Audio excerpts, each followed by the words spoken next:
Je voudrais faire une étude sur le sujet du troisième jour dans l'Ancien Testament. Le troisième jour dans l'Ancien Testament. C'est un sujet peu commun et donc je vais expliquer pourquoi je voudrais faire cette étude. C'est parce que sur cette chaîne de Sola Gratia, j'ai à cœur de défendre la foi chrétienne. J'ai un âme d'apologète et je sais que le christianisme et la Bible surtout est de plus en plus attaqué dans notre société. Nous vivons dans une société qui est plus ou moins hostile à la Bible et qui le montre de différentes façons.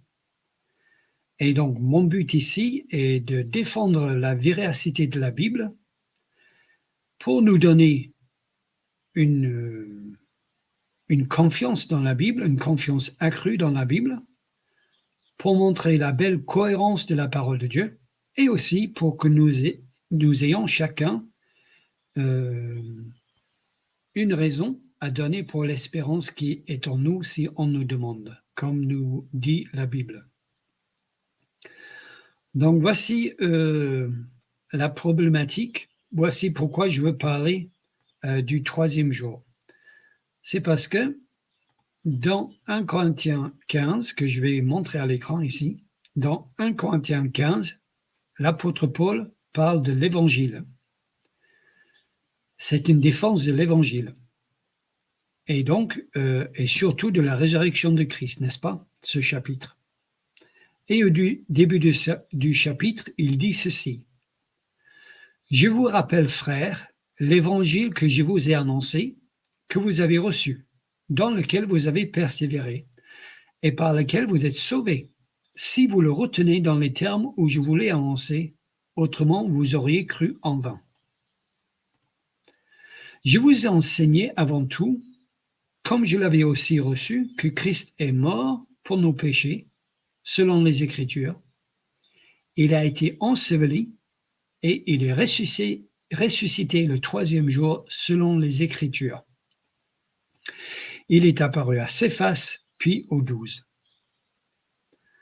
Ce qui m'intéresse surtout dans cette étude, c'est le verset 4, où l'apôtre Paul nous dit, en parlant de Jésus, « Il a été enseveli et il est ressuscité le troisième jour, selon les Écritures. » Donc, pour l'apôtre Paul, Christ est mort pour nos péchés, selon les Écritures. Il a été enseveli et il est ressuscité le troisième jour, selon les Écritures. Pour l'apôtre Paul, nous savons que les Écritures, c'est l'Ancien Testament, ce que nous appelons aujourd'hui l'Ancien Testament. Paul avait la Bible juive. Et donc, pour l'apôtre Paul, l'Évangile se trouve dans l'Ancien Testament.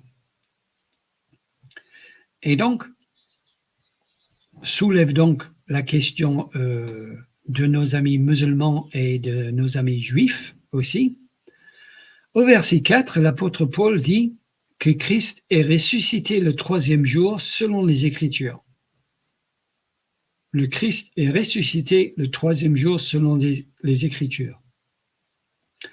Alors, la question qu'il nous pose, nos amis musulmans et juifs, c'est que où est-ce que l'Ancien Testament enseigne que le Christ doit ressusciter le troisième jour?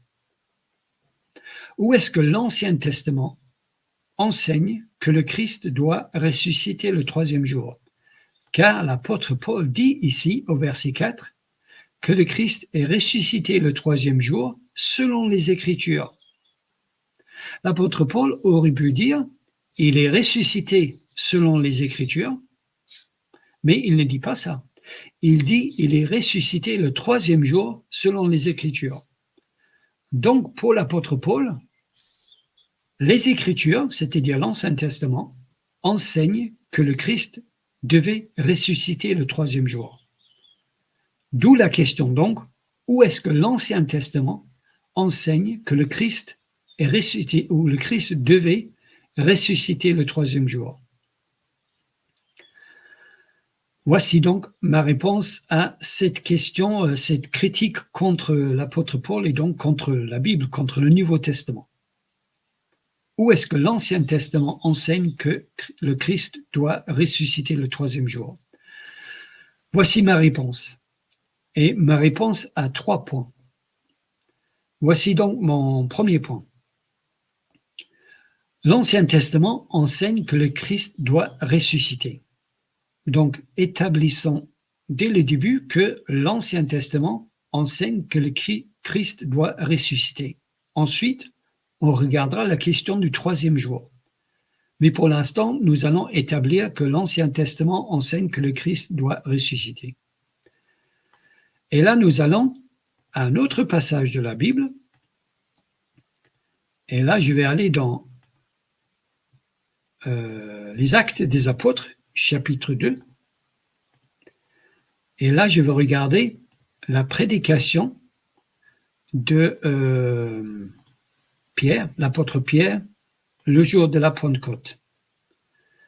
Pierre, quand il prêche aux Juifs, assemblés pour le jour de la Pentecôte à Jérusalem, dans Acte 2, il prouve aux Juifs la résurrection du Christ en citant Psaume 16. Et nous le voyons ici. Ici, si je clique sur le petit point là, nous avons l'indication que la citation de l'apôtre Pierre ici vient du Psaume 16. Et donc voici ce que dit Pierre quand il parle aux Juifs pour prouver la résurrection du Christ. Je voyais, donc il dit, car David dit de lui, je voyais constamment le Seigneur devant moi, parce qu'il est à ma droite, afin que je ne sois pas ébranlé. Aussi mon cœur est dans la joie et ma langue dans l'allégresse, et même ma chair reposera avec espérance, car tu n'abandonneras pas mon âme dans le séjour des morts, et tu ne permettras pas que ton sein voie la corruption. Tu m'as fait connaître les sentiers de la vie, et tu me rempliras de joie par ta présence. Ensuite, je vous laisse le lire librement. L'apôtre Pierre argumente que c'est David qui a écrit ce psaume, c'est David qui a écrit ce psaume. Et David dit que Dieu ne permettrait pas que son âme aille dans le séjour des morts et ne permettrait pas que son sein voie la corruption. Sauf que David est allé dans le séjour des morts. David a vu la corruption. Et donc, l'apôtre Pierre argumente aux Juifs que David ne pouvait pas parler de lui-même, parce que David parlait sous l'inspiration du Saint-Esprit, donc David ne pouvait pas se tromper. Donc, quand David dit « Tu n'abandonneras pas mon âme dans le séjour des morts, et tu ne permettrais pas que ton sein voie la corruption », puisqu'il a vu la corruption, il ne parlait pas de lui-même. Et donc, l'apôtre Pierre dit que David prophétisait sur le Christ. Il parlait de son fils, en fait, le Messie, le fils de David. Et aucun juif, le jour de la Pentecôte, n'a contesté cette argumentation de Pierre. Donc, Pierre argumente, à partir de Psaume 16, que David nous montre que le Christ devait ressusciter. Donc, pour les apôtres, qui étaient juifs, et pour les Juifs assemblés à Jérusalem, l'Ancien Testament prédit la résurrection du Christ dans ce psaume, et puisque Jésus est ressuscité, cela prouve que Jésus est le Christ. C'est ça l'argumentation de Pierre. On pourrait le formuler ainsi. Prémisse 1. L'Ancien Testament dit que le Christ doit ressusciter. Prémisse 2. Jésus est ressuscité. Conclusion, Jésus est le Christ. Donc voilà donc mon premier point. L'Ancien Testament enseigne que le Christ doit ressusciter.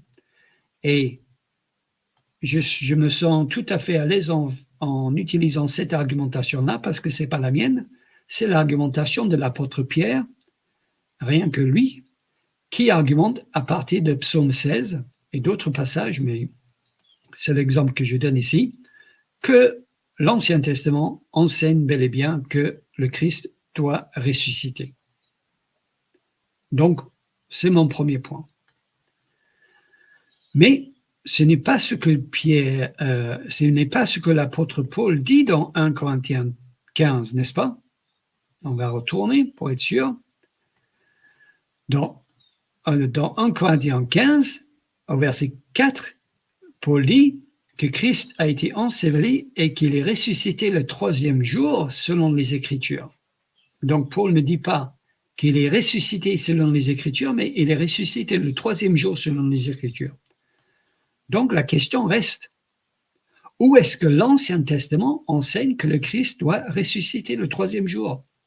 Ok, Sola Gracia, tu as prouvé que l'Ancien Testament enseigne que le Christ doit ressusciter, mais tu n'as pas prouvé que l'Ancien Testament enseigne que le Christ doit ressusciter le troisième jour. Et pourtant, c'est ce que dit l'apôtre Paul dans 1 Corinthiens 15. Donc, c'est ça que tu dois prouver, que l'Ancien Testament enseigne que le Christ doit ressusciter le troisième jour. Donc voilà ce que je peux dire à cette critique, cette objection. L'Ancien Testament ne dit pas, j'ouvre les guillemets, le Christ ressusciterait le troisième jour. Fin de citation. Cette phrase, le Christ ressuscitera le troisième jour, ne se trouve pas dans l'Ancien Testament. Alors pourquoi pas? Eh bien parce que la Bible est un livre qui est à la fois simple et profond. La Bible est un livre qui est à la fois simple et profond. C'est comme l'océan. On peut faire du surf à la surface de l'océan et on peut plonger, on peut aller dans un sous-marin jusqu'au fond de l'océan. Et certains poissons peuvent vraiment vivre sous le fond de l'océan. Et la Bible, c'est comme ça. Un enfant peut comprendre la Bible. Un enfant peut comprendre les histoires de la Bible et un enfant peut croire l'Évangile et être sauvé. Et en même temps, un théologien peut passer sa vie à essayer de comprendre toute la Bible. C'est un livre à la fois simple et profond.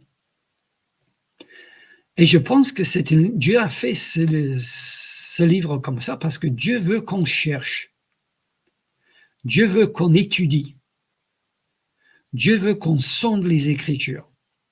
Il veut qu'on sonde les Écritures. Il veut qu'on cherche en profondeur les choses.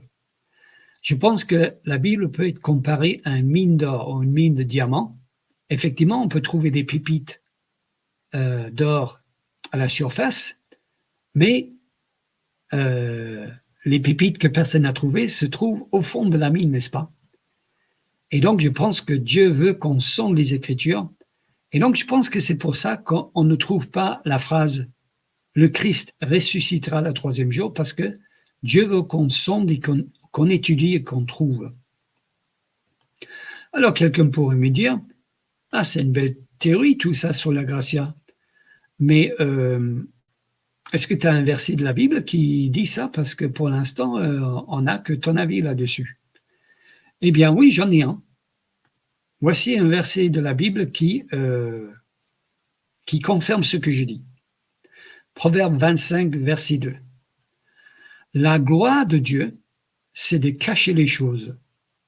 La gloire des rois, c'est de sonder les choses. Alors, ce proverbe, c'est un proverbe de Salomon qui était roi, et donc il parle de lui, je pense. Mais je pense qu'on peut généraliser cette idée, non seulement à des rois, mais aussi à tout être humain, tout chrétien, quoi.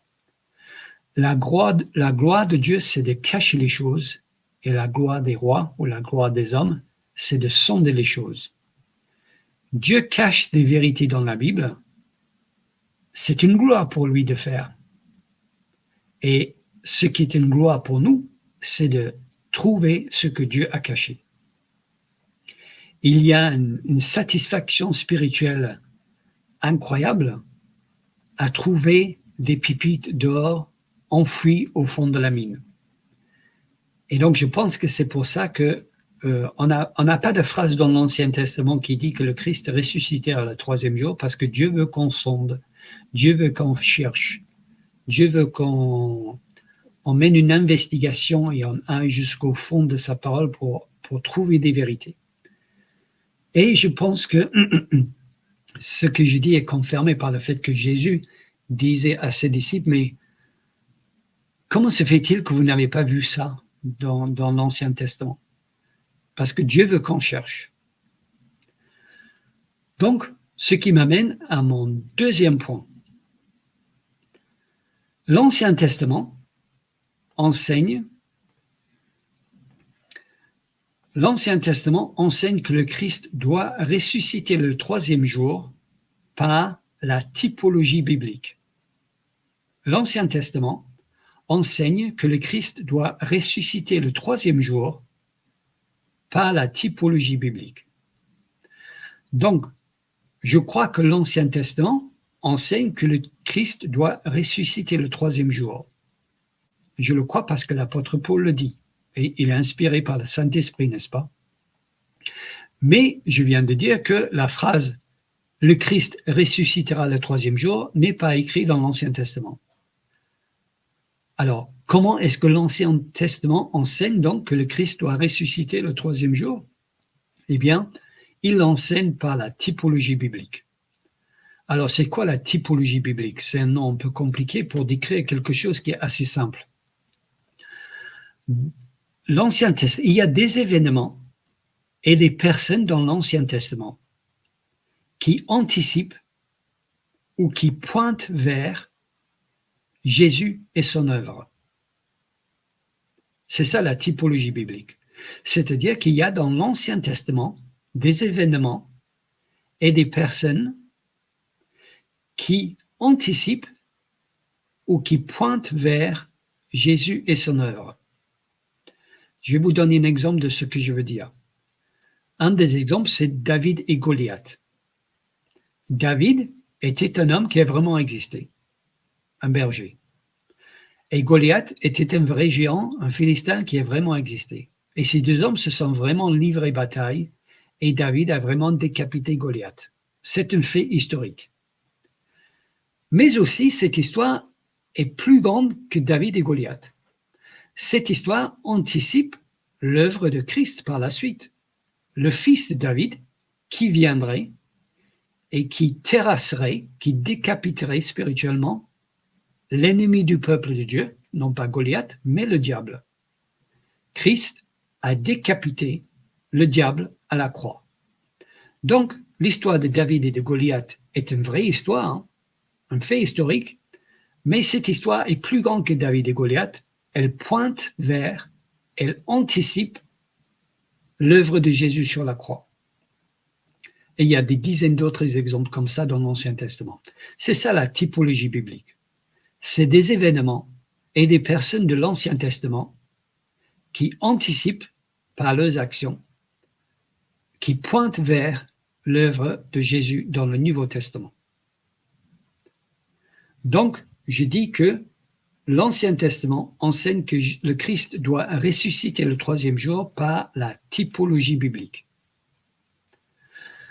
Alors là aussi, quelqu'un pourrait objecter en disant « Oui, là encore, c'est une belle théorie tout ça. » Mais en fait, cette idée que typologie biblique, tu viens de l'inventer pour combler ton manque d'informations dans l'Ancien Testament. En fait, voilà ce que tu viens de faire sur la Gracia. Tu t'es rendu compte que l'Ancien Testament n'enseigne pas clairement que le Christ doit ressusciter le troisième jour. Et puisque l'Ancien Testament ne l'enseigne pas clairement, tu as trouvé un autre moyen et tu as trouvé la typologie biblique. En fait, ta méthode de typologie biblique, c'est une méthode que tu as inventée pour combler le manque d'informations que tu as dans l'Ancien Testament sur la résurrection de Jésus le troisième jour. Voilà ce que quelqu'un pourrait objecter à l'idée de la typologie biblique. Eh bien non, cette objection n'est pas bonne. Je suis assez confiant de proposer la méthodologie de la typologie biblique parce que Jésus lui-même utilise cette méthode quand il parle de sa résurrection, quand il parle même du jour de sa résurrection. Et oui, Jésus fait appel à la typologie biblique. Et là, je vais vous montrer un autre verset biblique. Peut-être vous voyez où je veux en venir, si vous connaissez la Bible. Je vais donc afficher Matthieu, chapitre 12, et je vais aller au verset 40. Et là, dans ma Bible, c'est marqué le signe de Jonas, le signe de la reine de Séba. Et vous voyez où je veux en venir maintenant avec le signe de Jonas. Voici ce que Jésus lui-même dit au verset 40. Je vais lire à partir du verset 38. Matthieu donc 12. Alors quelques-uns des scribes et des pharisiens prirent la parole et dirent « Maître, nous voudrions te voir faire un miracle. » Il leur répondit, donc c'est Jésus, « Une génération méchante et adultère demande un miracle. Il ne lui sera donné d'autre miracle que celui du prophète Jonas. Car de même que Jonas fut 3 jours et 3 nuits dans le ventre d'un grand poisson, de même le Fils de l'homme sera 3 jours et 3 nuits dans le sein de la terre. » Selon Jésus donc, Jonas, dans le poisson, anticipe, pointe vers sa mort et sa résurrection. Et la durée de Jonas dans le poisson pointe vers la durée de Jésus dans le sein de la terre. Ça, c'est la typologie biblique par excellence. Et c'est Jésus qui utilise cette méthodologie. Donc non, ce n'est pas une méthode que j'ai inventée pour combler un manque d'informations dans l'Ancien Testament. C'est une méthodologie que Jésus lui-même, le Fils de Dieu, mon maître, utilise. Et donc, je suis en très bonne compagnie, n'est-ce pas, si je l'utilise. Et effectivement, nous verrons cet exemple de Jésus sur le signe de Jonas plus tard dans cette étude. Donc voilà, la gloire de Dieu, c'est de cacher des choses. La gloire des rois, c'est de sonder des choses. Et donc, c'est ce que je propose de faire maintenant. Je vais sonder les Écritures et je vais montrer que l'Ancien Testament enseigne que le Christ doit ressusciter le 3e jour, comme dit l'apôtre Paul. J'ai 6 exemples, 6 preuves de ça, 6 exemples de ça dans l'Ancien Testament. Et puis, je finirai avec le signe de Jonas, qui est l'exemple que Jésus lui-même donne. Je veux dire tout d'abord un grand merci à Anthony Rogers, un pasteur américain, pour cette idée. Et après, j'ai pris son idée et tout simplement, j'ai fait une recherche du 3e jour dans la Bible. Et voici les exemples que j'ai trouvés qui sont pour moi d'excellents exemples de la typologie biblique. Donc, le premier exemple des 6, c'est le 3e jour, c'est la vie. Le 3e jour, c'est la vie. Et là, je parle du 3e jour de la création. Le 3e jour de la création, c'est la vie. Le 1er jour de la création, Dieu crée la lumière. Lumière et ténèbres. Le 2e jour, il fait la séparation des eaux. Et le 3e jour, Dieu crée la vie. Il crée la verdure. Il crée des arbres fruitiers. Le récit dans Genèse 1 ressemble à un grand jardin. Alors, je propose qu'on aille regarder Genèse 1. Donc là, je vais partager mon écran.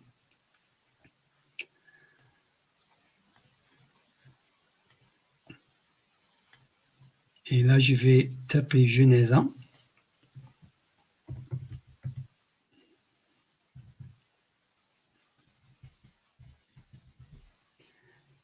Et nous lisons, à partir du verset 11, nous avons le récit du 3e jour. Excusez-moi. Genèse 1, 11. Puis Dieu dit que la terre produise de la verdure, de l'herbe portant de la semence, des arbres fruitiers donnant du fruit selon leur espèce et ayant en eux leur semence sur la terre. Et cela fut ainsi. la terre produisit de la verdure, de l'herbe portant de la semence selon son espèce, et des arbres donnant du fruit et ayant en eux leur semence selon leur espèce. Dieu vit que cela était bon. Ainsi, il y a eu un soir, il y a eu un matin, ce fut le troisième jour. Donc, quand nous lisons ce récit, nous avons l'image, en fait, d'un grand jardin, n'est-ce pas? Il y a de l'herbe, il y a des arbres fruitiers. C'est un grand jardin. On peut dire que le troisième jour, Dieu crée un grand jardin. La terre, c'est un grand jardin.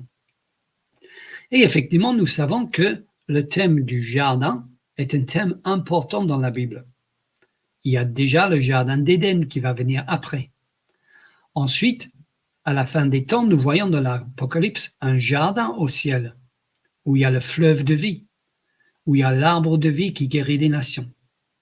Donc, le jardin dans la Bible, c'est un thème important. Et nous voyons qu'ici, le troisième jour, Dieu crée la vie, et cette vie ressemble à un jardin. Alors vous me direz, mais oui, d'accord, ok, pourquoi pas. Mais quel est le lien avec la résurrection de Jésus? Eh bien, si nous pensons à la résurrection de Jésus, Jean, quand il raconte la résurrection de Jésus, il nous donne un détail intéressant et parfois on pourrait prendre ces détails comme étant un peu curieux. Pourquoi il le dit? Dans Jean 20, 15, juste après sa résurrection, Marie va au tombeau et elle est émue, elle a les yeux pleins de larmes et elle se retourne et elle voit Jésus. Sauf qu'elle ne comprend pas que c'est Jésus. Elle croit en fait que c'est le jardinier. Quand elle regarde Jésus, elle croit que c'est le jardinier. Alors certaines personnes diraient, oui, mais c'est peut-être parce que le jardinier, elle était là avant et puis elle croyait que c'était lui.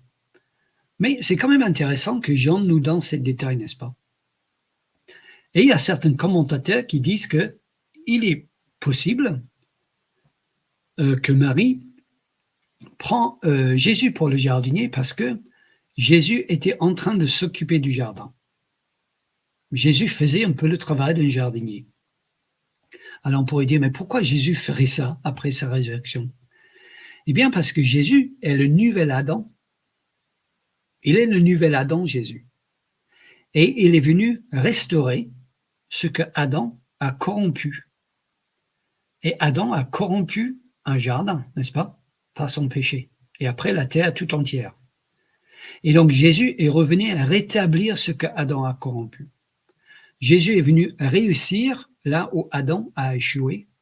Et nous savons que Jésus est le nouvel Adam.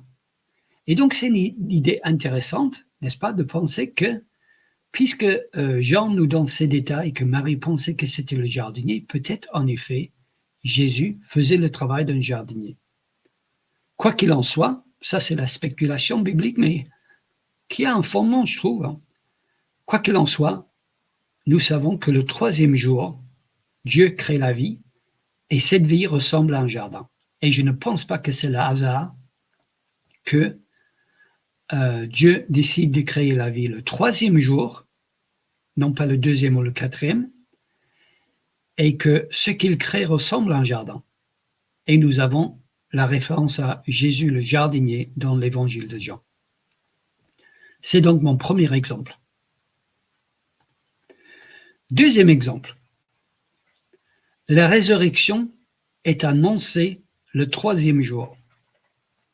La résurrection est annoncée le troisième jour. Et là, vous vous demandez peut-être de quoi je parle.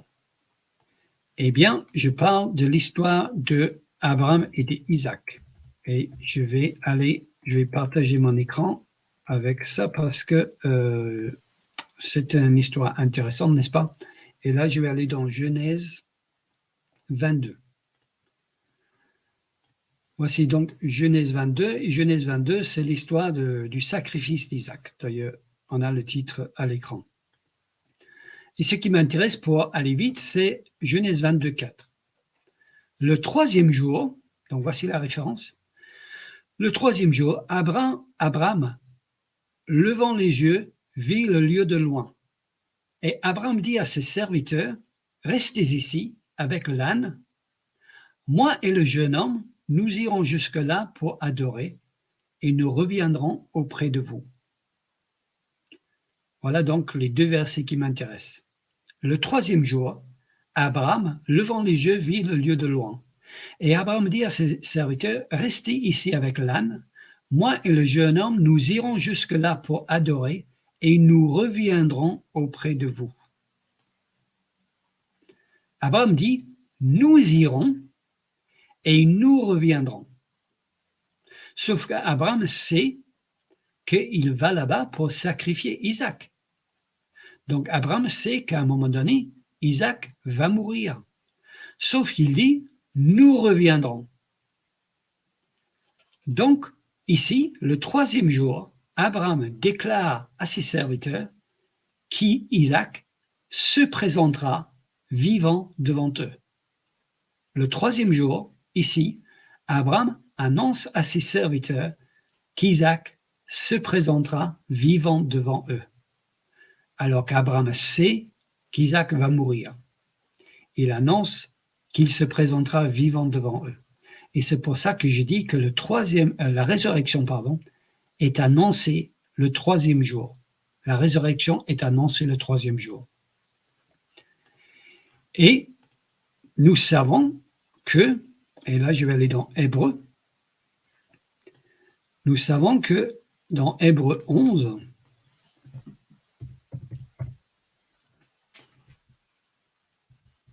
on a un peu les mêmes idées. Mais là, ça ne vient pas de moi, ça vient de l'auteur de la Bible, donc c'est beaucoup plus sûr, n'est-ce pas? Hébreux 11, 17, c'est marqué ici. C'est par la foi qu'Abraham offrit Isaac lorsqu'il fut mis à l'épreuve et qu'il offrit son fils unique, lui qui avait reçu les promesses, et à qui il avait été dit, en Isaac tu auras une postérité appelée de ton nom. Il pensait que Dieu est puissant même pour ressusciter les morts. Aussi, il a retrouvé son fils, ce qui est une préfiguration, ou certaines versions disent. Aussi, il la recouvrait-il par une sorte de résurrection. Aussi, le recouvra-t-il par une sorte de résurrection. Donc, ici, nous savons qu'Abraham croyait que Dieu pouvait ressusciter les morts, c'est marqué dans le texte, et qu'Abraham, en disant ce qu'il a dit à ses serviteurs, eh bien, déclarait une sorte de résurrection. Parce que, bien sûr, nous savons qu'Isaac n'est pas vraiment mort, n'est-ce pas? C'est une sorte de résurrection. Donc, qu'est-ce qu'on peut dire de tout ça? Eh bien, on peut dire que le Père a retrouvé son Fils par une sorte de résurrection. Et cette résurrection est annoncée par le Père le 3e jour. C'est annoncé le 3e jour. Mais ce qui est intéressant, si on approfondit un peu, c'est que c'est qui cet enfant? Cet enfant, c'est Isaac. Et c'est qui Isaac? Eh bien, Isaac, c'est l'enfant de la promesse. Et donc, on peut dire que la résurrection de l'enfant de la promesse est annoncée le 3e jour. La résurrection de l'enfant de la promesse est annoncée le 3e jour. Mais on peut aller encore un peu plus loin aussi. Mais en réalité, c'est qui l'enfant de la promesse? Ici, dans cette histoire, bien sûr, l'enfant de la promesse, c'est Isaac. Mais en réalité, c'est qui l'enfant de la promesse? Eh bien, l'enfant de la promesse, c'est Jésus, bien sûr. C'est lui, la promesse. L'enfant qui est promis, n'est-ce pas, pour sauver le monde. C'est lui, l'enfant de la promesse. D'ailleurs, nous voyons cela dans Galates. D'ailleurs, je vais y aller pour prouver ce que je dis. Parce que certaines personnes peuvent penser que peut-être que j'invente. Dans Galates chapitre 3, voici ce qui est marqué. Galates 3, verset 16. Or, les promesses ont été faites à Abraham et à sa descendance. Il n'est pas dit « et aux descendances » comme s'il s'agissait de plusieurs, mais comme il s'agit d'une seule, et à ta descendance, c'est-à-dire à Christ.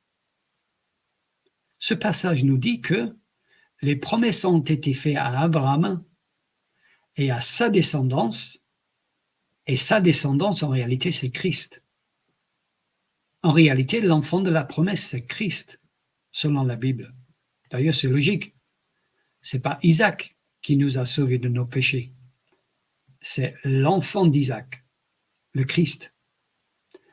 Donc, nous pouvons dire ceci. Prémissant, la résurrection de l'enfant de la promesse est annoncée le 3e jour dans cette histoire. La résurrection de l'enfant de la promesse est annoncée le 3e jour.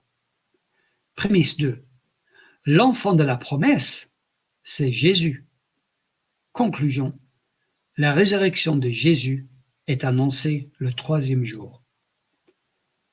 Dans cette histoire, mes amis, de Genèse 22, la résurrection de Jésus est annoncée le 3e jour, car c'est Jésus l'enfant de la promesse. Cet exemple-là, vraiment pour moi, est très concluant, très parlant. 3e exemple.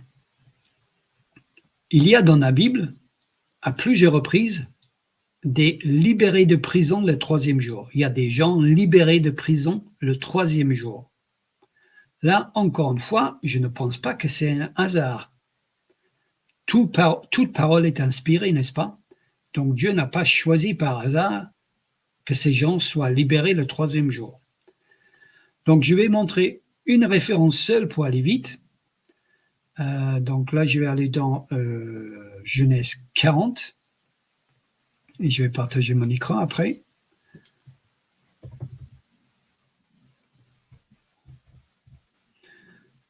Genèse 40. La voici.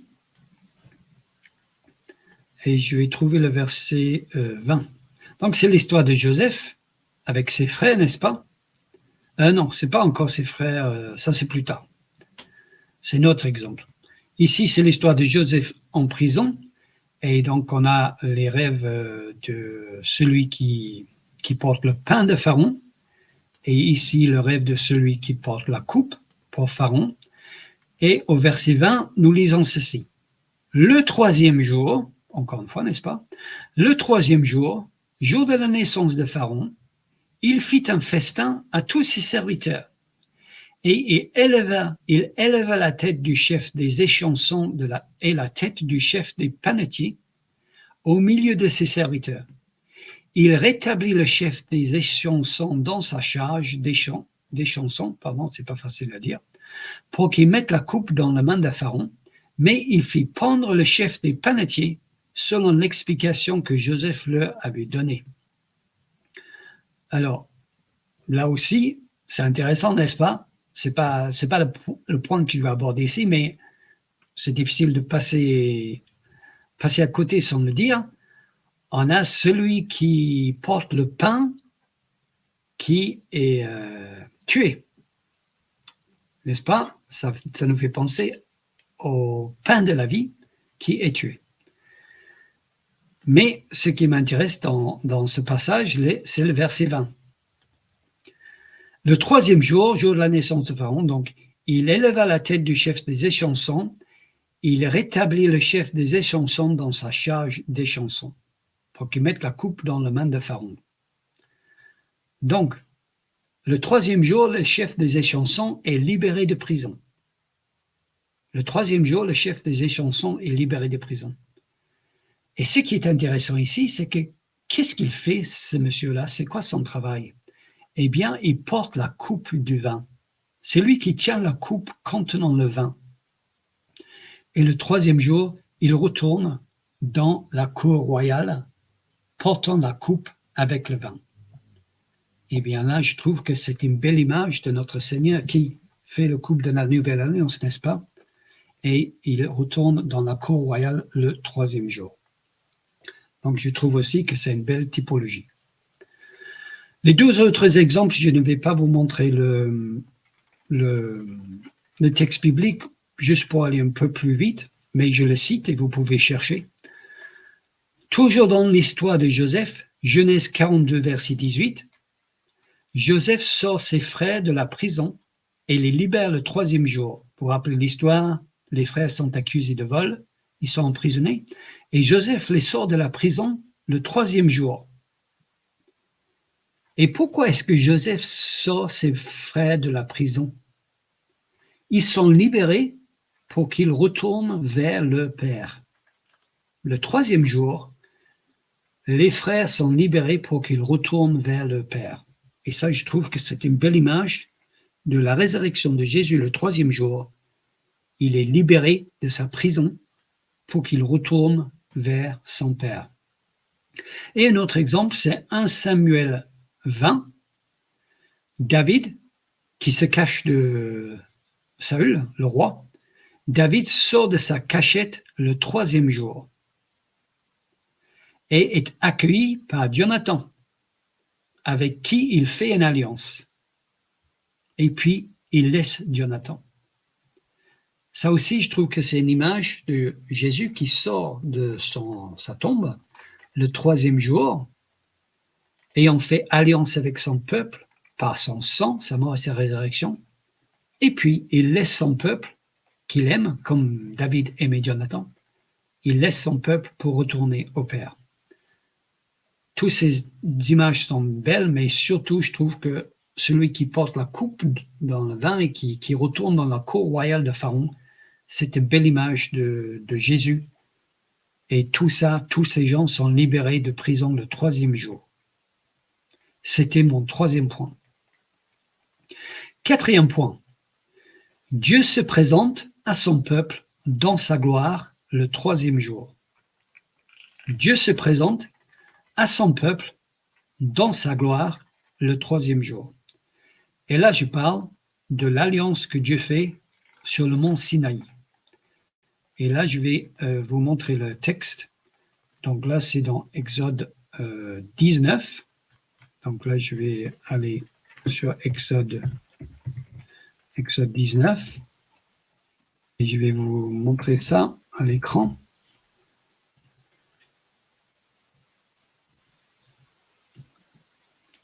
La voici. Et ce qui m'intéresse surtout dans ce passage, Alliance au mont Sinaï, c'est le verset 11.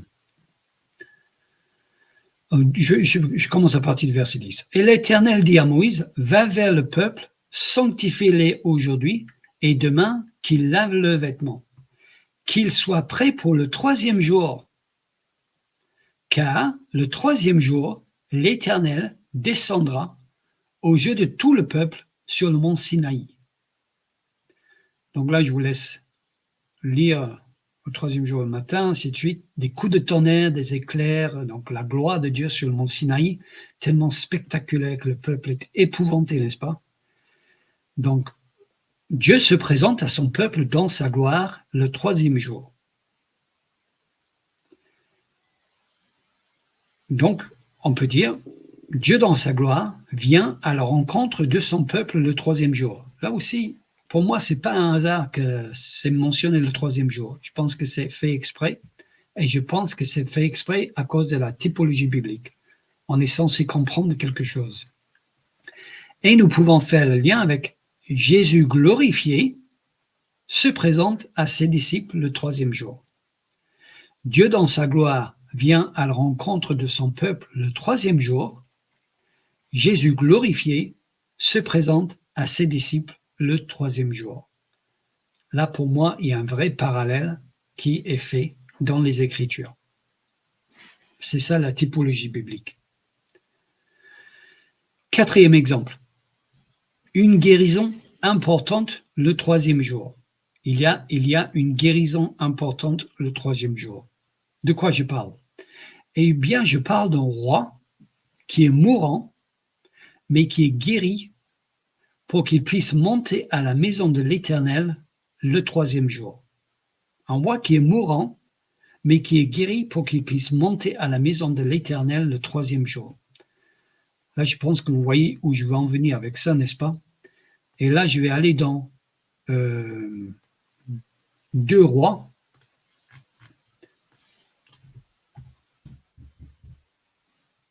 chapitre 20. Et nous avons ici l'histoire de Ézéchias, le roi Ézéchias, donc maladie et guérison d'Ézéchias. Oui, vous voyez ça à l'écran. Et je lis juste les premiers versets ici. En ce temps-là, Ézéchias fut malade à la mort. Le prophète Ésaïe, fils d'Amo, vint auprès de lui et lui dit, « Ainsi parle l'Éternel, donne tes ordres à ta maison, car tu vas mourir et tu ne vivras plus. » Ézéchias tourna son visage contre le mur et fit cette prière à l'Éternel. « Ô Éternel, souviens-toi que j'ai marché devant ta face avec fidélité et intégrité de cœur, et que j'ai fait ce qui est bien à tes yeux. » Et Ézéchias répondit d'abondantes larmes. Ésaïe, qui était sorti, n'était pas encore dans la cour du milieu, lorsque la parole de l'Éternel lui fut adressée en ces termes. « Retourne et dis à Ézéchias, chef de mon peuple, ainsi parle l'Éternel, le Dieu de David ton père. J'ai entendu ta prière, j'ai vu ta larme. Voici, je te guérirai. Le 3e jour, tu monteras à la maison de l'Éternel. Je te guérirai et le 3e jour, tu monteras à la maison de l'Éternel. » Donc, Dieu exauce les prières d'Ézéchias parce qu'il a vu sa prière. Il dit, hein, j'ai vu ta prière, j'ai vu tes larmes. Et voici, je vais te guérir. Parce qu'Ézéchias était un bon roi. Donc donc on a Ézéchias qui était en train de mourir. Dieu dit qu'il va mourir, donc il est très mal parti, n'est-ce pas? Mais en étant en train de mourir, il supplie Dieu. Et Dieu entend sa prière. Et Dieu voit ses larmes. Et Dieu l'exauce et le guérit. Il relève le roi pour qu'il puisse monter à la maison de l'Éternel dans la présence de Dieu, donc, le 3e jour. Il exauce le roi à cause de son intégrité, à cause de ses prières et ses larmes, pour qu'il puisse monter dans la présence de Dieu à la maison de l'Éternel le 3e jour. Et quand j'ai lu ça, ça m'a fait penser au passage dans Hébreux 5, donc là je vais montrer à l'écran, où nous voyons à peu près la même chose sur Jésus. Hébreux 5 à partir du verset 7, c'est lui, donc en parlant de Jésus, c'est lui qui dans les jours de sa chair a présenté avec de grands cris et avec larmes des prières et des supplications à celui qui pouvait le sauver de la mort, et il a été exaucé à cause de sa piété. Donc ça parle de Jésus qui a présenté des cris et des larmes à Dieu qui pouvait le sauver de la mort, et Dieu l'a exaucé à cause de sa piété. Un peu comme Ézéchias. Ézéchias a été exaucé parce c'était un bon roi, et aussi parce qu'il a supplié Dieu avec des larmes. Et ici, on a un parallèle avec Jésus qui supplie Dieu avec des larmes, alors qu'il était près de la mort, Jésus, très près de la mort, et Dieu l'a exaucé à cause de sa piété et à cause de sa tristesse. Donc on peut dire que Dieu a guéri le roi Jésus le 3e jour pour qu'il monte dans la présence de Dieu. Et là, on a un vrai parallèle avec Ézéchias. Dieu a guéri le roi Jésus le 3e jour. Donc ici, c'est une guérison, c'est une résurrection. Donc, difficile de faire mieux qu'une résurrection comme guérison, n'est-ce pas? Dieu a guéri le roi Jésus le 3e jour pour que Jésus monte dans la présence de Dieu. Et là, on a un vrai parallèle avec ce que Dieu a fait pour Ézéchias, et même les raisons sont à peu près les mêmes, à cause des prières et des larmes. 6e et donc dernier exemple, avant de passer au signe de Jonas, une entrée au royal le 3e jour. C'est mon 6e exemple. Une entrée dans la cour royale le 3e jour. Et là, je parle de quoi? Eh bien, je parle de la reine Esther. Là, je vais montrer le passage parce que c'est quand même intéressant. Donc, Esther 5. Voici le passage.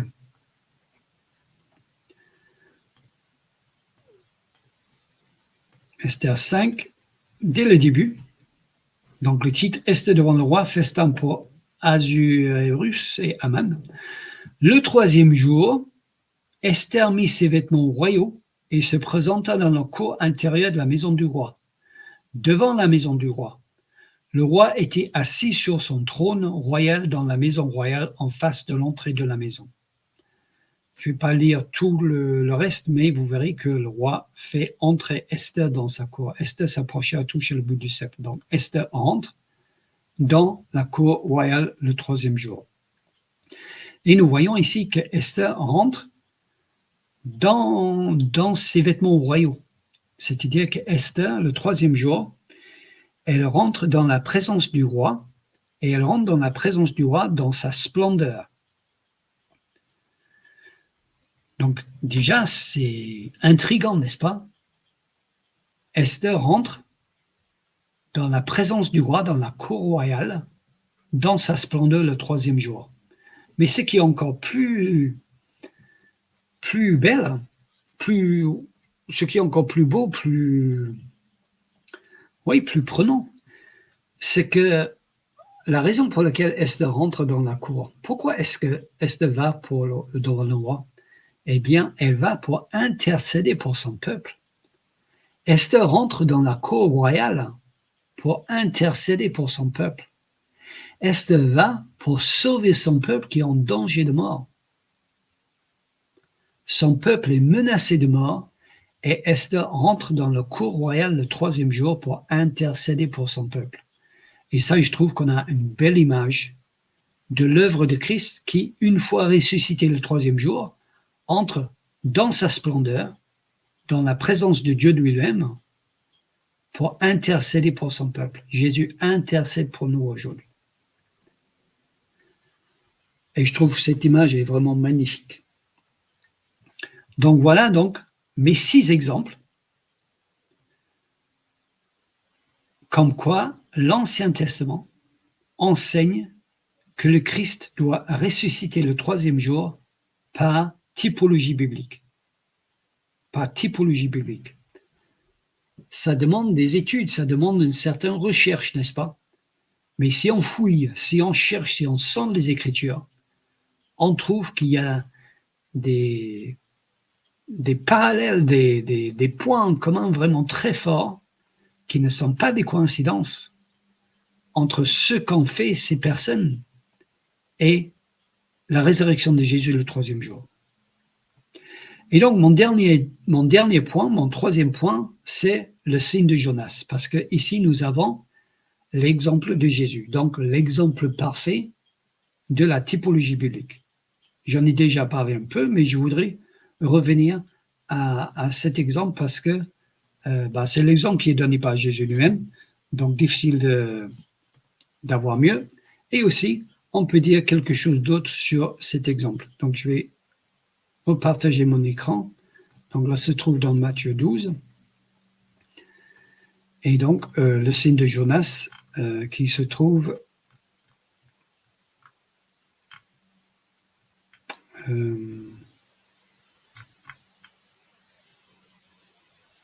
ne le trouve plus. Ah ouais, c'est tout à la fin. Matthieu 12, le signe de Jonas. Et donc, je relis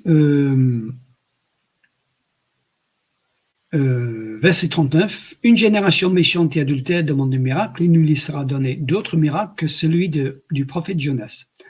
Car, de même que Jonas fut 3 jours et 3 nuits dans le ventre d'un grand poisson, de même le Fils de l'homme sera 3 jours et 3 nuits dans le sein de la terre. Voilà donc le signe de Jonas. Pour Jésus, pour le Fils de Dieu, cette histoire, qui était une histoire vraie, un fait historique, enseigne que le Christ ressuscitera le troisième jour. Alors, comment est-ce que ça enseigne ça? Eh bien, ça paraît évident, mais c'est bien de le dire aussi. C'est quoi le signe? Eh bien, sans pousser trop loin, je pense qu'on peut dire que la tempête de la mer de Jonas, Jonas était dans le bateau, n'est-ce pas? On connaît l'histoire. Et Dieu a envoyé une tempête parce que Jonas était dans la désobéissance envers Dieu. La tempête représente la colère de Dieu. Jonas représente le sacrifice qui est jeté pour calmer la tempête et pour sauver la vie à ses compatriotes, à ses coéquipiers. Jonas est jeté dans la tempête et ça sauve la vie à d'autres personnes, ses voyageurs avec lui. La mer représente la mort et le poisson représente le tombeau de Jonas. Et voici le miracle dont parle Jésus. Si tu jettes quelqu'un dans la mer pendant une tempête, tu t'attends à ce qu'il meure. Tu crois ne plus jamais revoir cette personne quand tu jettes quelqu'un dans une tempête, en plein milieu de la mer. Mais nous savons qu'un poisson l'a avalé. Et le troisième jour, Jonas est réapparu vivant. C'est un miracle. C'est un miracle. On jette quelqu'un dans une tempête et 3 jours plus tard, il sort de la tempête vivant. C'est un miracle. Et bien de même, si tu crucifies quelqu'un et que cette personne meurt par crucifixion, et après tu l'enfermes dans un tombeau et tu roules une pierre devant le tombeau, eh bien tu t'attends à ne plus jamais voir cette personne. Tu crois ne plus jamais le revoir. Mais le troisième jour, Jésus est réapparu vivant. C'est un miracle. Voilà le parallèle qu'on peut faire entre l'histoire de Jonas et l'histoire de Jésus. Et voilà pourquoi l'histoire de Jonas est un signe, par typologie biblique, de la résurrection de Jésus le troisième jour. Il y a aussi un autre fait intéressant que je voudrais aborder ici, c'est que il y a des écrits qui montrent que les Juifs, à l'époque de Jésus, croyaient que Jonas est mort noyé. Il y a des écrits qui montrent, qui datent de l'époque de Jésus, qui montrent que les Juifs de cette époque-là croyaient, eux, que Jonas est mort noyé dans la mer. Et il y a des Juifs aujourd'hui, des Juifs croyants, qui croient que Jonas est mort. Moi, j'ai toujours compris, je ne sais pas si c'est la position, la plupart de vous qui m'écoutez, mais quand moi j'ai appris l'histoire de Jonas, c'est que Jonas est jeté dans la mer et il est aussitôt avalé par le poisson. Mais les Juifs de l'époque de Jésus, certains Juifs, pas tous, certains Juifs de l'époque de Jésus et certains Juifs croyants aujourd'hui ne croient pas ça, ils croient que Jonas est mort noyé. Et quand on leur demande pourquoi, ils disent c'est marqué dans le texte. Lis le texte. Donc, c'est ce que je propose de le faire. Jonas 2. Je vais peut-être prendre un autre, je vais garder ça sous la main, celui-là. Et je vais prendre un autre passage, donc Jonas 2.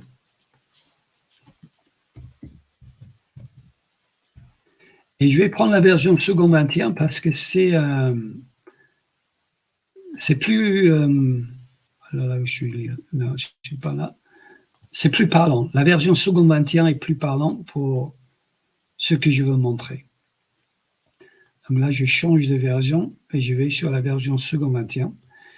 Et je vais descendre jusqu'à ce que dit Jonas. Donc, je ne vais pas tout lire, je vous laisse lire si vous voulez.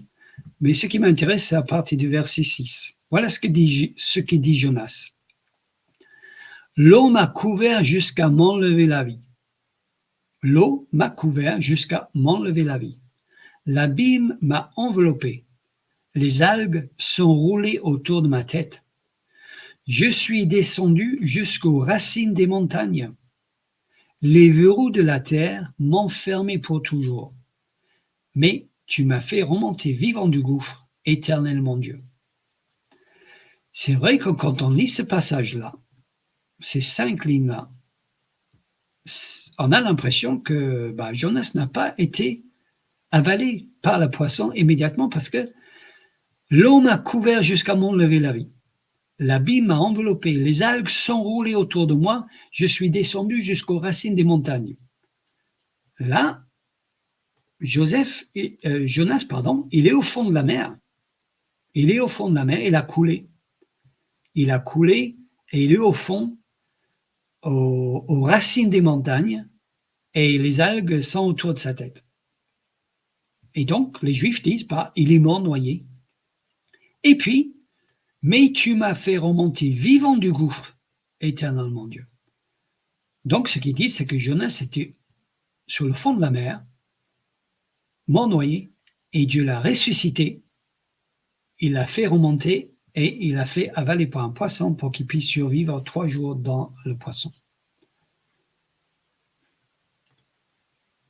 Voilà ce que disent certains Juifs. Alors, il est possible de comprendre l'histoire comme ça, je dis. C'est possible. Il est possible, en lisant le passage, de comprendre que Jonas s'est effectivement noyé et qu'il est mort, et puis Dieu l'a ressuscité, et ensuite qu'il a été avalé par un poisson pour survivre 3 jours dans la mer. Et si on comprend comme ça, c'est à la limite, c'est encore plus calqué sur vraiment l'histoire de Jésus. Le signe de Jonas devient encore plus parlant, n'est-ce pas? Parce que Jonas est vraiment mort. Mais on n'est pas obligé de comprendre ça. Ce n'est pas vraiment l'essentiel, parce que comme je viens de l'expliquer, le miracle, c'est que Jonas est apparu 3 jours plus tard vivant. On le croyait mort, et pareil pour Jésus. C'est vraiment ça. Donc, peu importe si on le croit que Jonas est mort ou pas, le 3e jour, le poisson l'a recraché et il est sorti de sa prison vivante. Il est sorti de sa prison vivant, soit comme ressuscité comme Isaac, c'est-à-dire par une sorte de résurrection, ou soit vraiment ressuscité parce qu'il est mort noyé. Peu importe, que ce soit une résurrection, une vraie résurrection, ou une résurrection figurée comme Isaac, le signe c'est le même. La force du signe c'est le même. Le miracle c'est le même. Il est réapparu le 3e jour, alors qu'il était mort pour tous, il est réapparu vivant. Et c'est pareil pour Jésus. Il est réapparu le 3e jour, alors qu'il était mort, vraiment mort pour tous. Voici donc ma conclusion. Paul dit que l'Ancien Testament enseigne que le Christ doit ressusciter le 3e jour. Nous l'avons vu. 1 Corinthiens 15 dit « Je vous ai enseigné avant tout, comme je l'avais aussi reçu, que Christ est mort pour nos péchés selon les Écritures. Il a été enseveli et il est ressuscité le 3e jour selon les Écritures. » Jésus nous montre, en utilisant le signe de Jonas, Jésus nous montre que cet enseignement n'est pas la typologie biblique.